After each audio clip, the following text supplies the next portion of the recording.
Hi viewers, welcome to our channel. ప్రస్తుతం మనతో పాటు ఇమ్మంది రామారావు గారు సీనియర్ జర్నలిస్ట్ ఉన్నారు. వారితో ఒకసారి మాట్లాడదాం. సార్ నమస్కారం. సార్ నమస్తే బాబు. సార్ టీడీపీకి రెండు కేంద్ర మంత్రి పదవులు ఇచ్చినట్టుగా వార్తలు వస్తున్నాయి సార్. అందులో ఒకటి పెమ్మసాని గారికి అండ్ ఇంకోటి రామ్మోహన్ నాయుడు గారికి, వీళ్ళిద్దరికి కూడా ఇచ్చినట్టు వార్తలు వస్తున్నాయి. మరి వార్తలు నిజమెంతుంది? ఏ పదవులు ఇచ్చే ఆఫర్ ఉంది సార్? వాటిలో నిజం ఉందండి, కానీ ఇక్కడ పెమ్మసాని రామ్మోహన్ నాయుడే కాకుండా సీఎం రమేష్ కూడా ఉంటుందని నా నమ్మకం. ఎందుకంటే సీఎం రమేష్ అత్యంత ఉపయోగకరమైన మంత్రి, అంటే అఫ్కోర్స్ టు ఎవరు మన మోదీ గారికి నమ్మకం అన్నమాట. ఈయన పనులు సజావుగా చేస్తాడు, ఎక్కడ మన చెడ్డ పేరు తేడు అనేటువంటి ఒక ఇంప్రెషన్ ఉంది కనుక సీఎం రమేష్ కూడా ఉంటాడని నా నమ్మకం. తర్వాత రెండవది ఏంటంటే పవన్ కళ్యాణ్కి ఒక మంత్రి పదవి అయితే ఒక కేంద్రంలో ఒక బెర్త్ ఉంటుందని చెప్పారు. ఆయన సాధించిన ఒకటే ఉంటుంది కదా, రెండు ఇచ్చేసారంటే మరీ పవన్ కళ్యాణ్ వెనకేసుకొస్తున్నారని టాక్ రావచ్చు, దాందే ఉంది.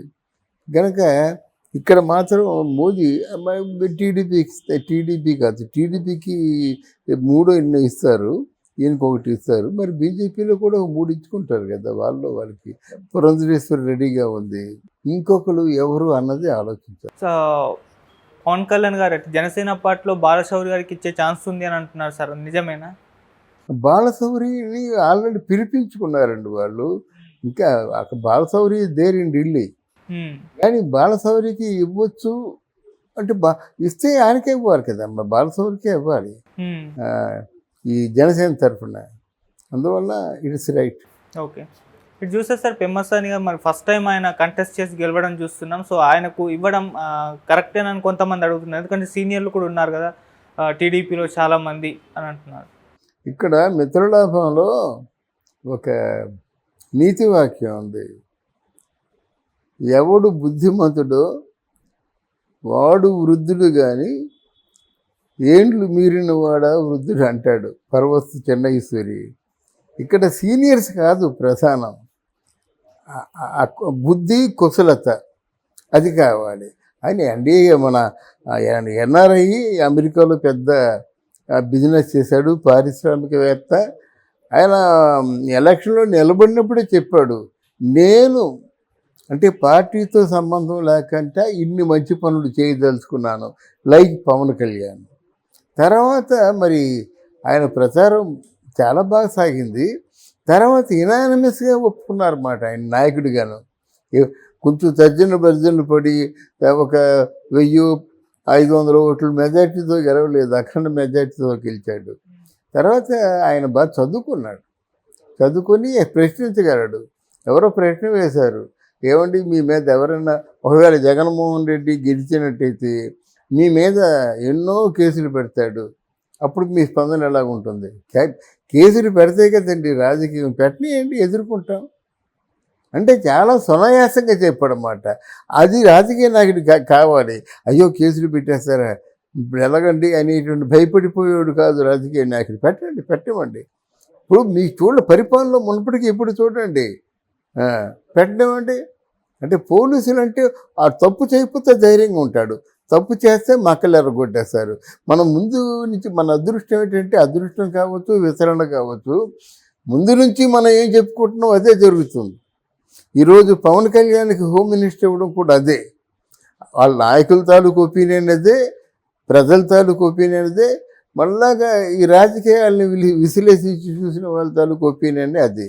అంటే మనకి ఆంధ్రప్రదేశ్ శాంతి భద్రతలు ముందు కాపాడుకుంటే మిగతా పనులు జరుగుతాయి. అంతేగాని ఇప్పుడు ఏదో ప్రాజెక్ట్ ఉంటుందండి, ఆపోజిషన్ పార్టీ వాళ్ళేమో వ్యతిరేకత తెలియజేశారు, ఇంకొకళ్ళేమో రెచ్చగొట్టారు. ఇప్పుడు మన పార్టీలో ఉన్న వాళ్ళందరూ మన పార్టీ వాళ్ళు కాదు, అది గమనించాలి. మన పార్టీలో ఉన్న వాళ్ళల్లో ఒక కర్చీఫ్ వేసేస్తారు మళ్ళీ వైసీపీ పార్టీలోకి. సో మన పార్టీలో ఉన్న వాళ్ళ చేత నువ్వు అనిపిస్తారు, అదే కదా రాజకీయం. ఇట్లాంటి రాజకీయాలకి సరైనటువంటి జవాబుదారి పవన్ కళ్యాణ్ అన్నమాట.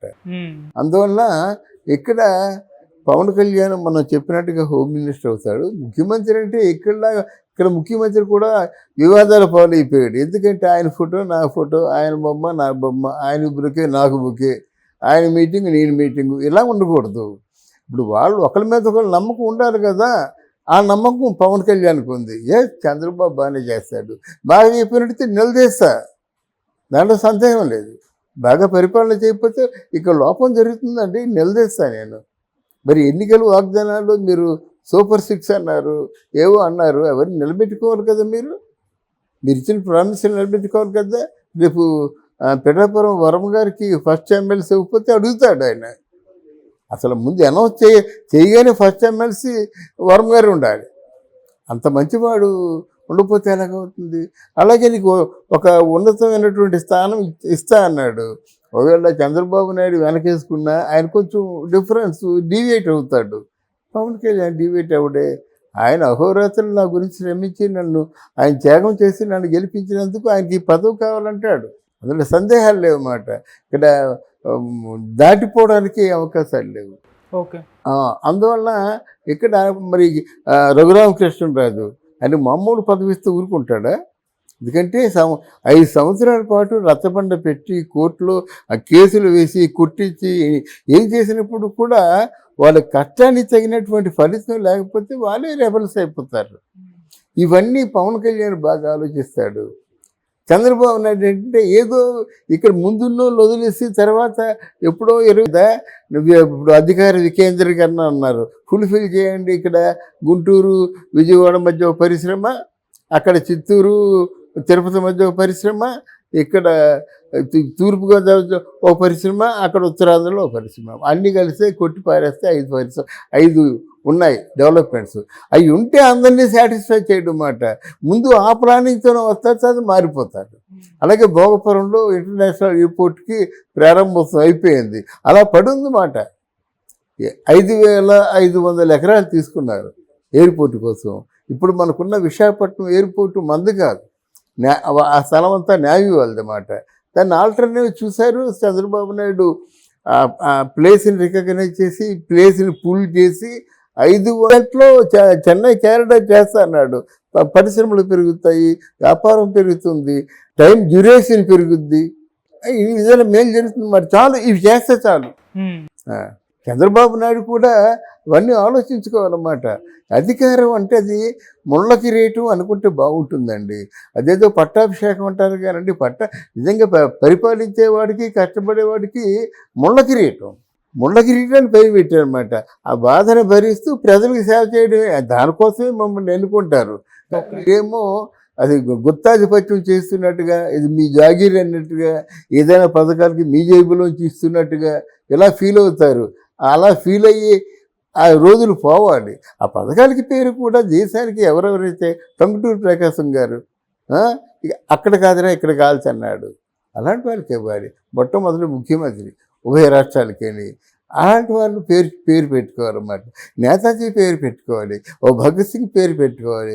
ఎందుకంటే భావి తరాల వారికి వీళ్ళు ఇన్స్పైరింగ్గా ఉంటారన్నమాట. అంతేగాని మా నాన్న పేరు మా తాత పేరు ఇంకా నా కొడుకు పేరు పెట్టుకుంటే కుదరదు. దాన్ని ప్రజలు కూడా వ్యతిరేకంగా తీర్పు ఇవ్వాలన్నమాట. ఇవన్నీ కొనసాగాలి. లేకపోతే పరిపాలన భారత మనమే ప్రశ్నిస్తాము. ప్రజాగొంతుకు మాది రైట్ ఆఫ్ ఎక్స్ప్రెషన్, తప్పకుండా ప్రశ్నిస్తాం. ఓకే, ఇవన్నీ వాళ్ళు దృష్టిలో ఉంచుకోవాలి. Right sir, thank you so much sir.